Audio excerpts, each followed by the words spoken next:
Encore écrit? Oui. C'est bien. Il, c'est l'homme avec lequel Gudrun a eu son enfant, Liv, il y a près de 20 ans, avant de la quitter.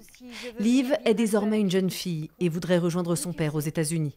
Pour connaître un pays étranger, une autre culture, apprendre la langue. Maman et moi et les hommes suit le destin d'une famille sur 3 générations. Le même échec sentimental va poursuivre mère, fille et petite-fille. Une histoire sombre, la première pièce du Norvégien Arne Ligre, écrite en 2000. Des scènes brèves, des dialogues courts et des corps qui s'expriment. Alors la chanson a bien changé, hein? C'était pas ce qu'il disait quand il est parti. À l'époque, il s'est défilé. Il m'a laissé toute seule avec le fardeau. La parole n'arrive pas à résoudre tous les problèmes. Alors il y a un langage un peu chaotique, un peu très bref. C'est une langue assez cinématographique en fait.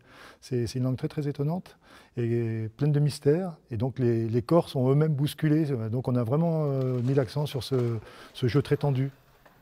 Une pièce qui se joue en 3 temps et où toujours la tension est palpable. Mais la noirceur n'empêche pas le rire. Si tu vas avoir, on va avoir. Nous allons avoir un enfant.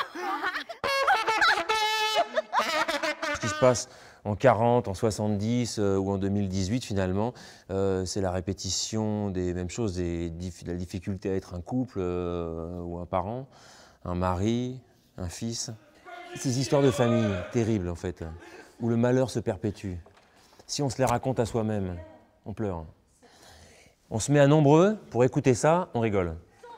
C'est dans un décor épuré sur une estrade et non une grande scène que ces 60 ans d'histoire familiale se déroulent au plus près du public. Un huis clos où le spectateur peut ressentir les émotions exacerbées des personnages qui défilent. Maman et moi et les hommes se jouent du 15 au 25 mai à la Comédie de l'Est de Colmar. Et c'est comme ça qu'il fut décidé qu'il resterait à la maison.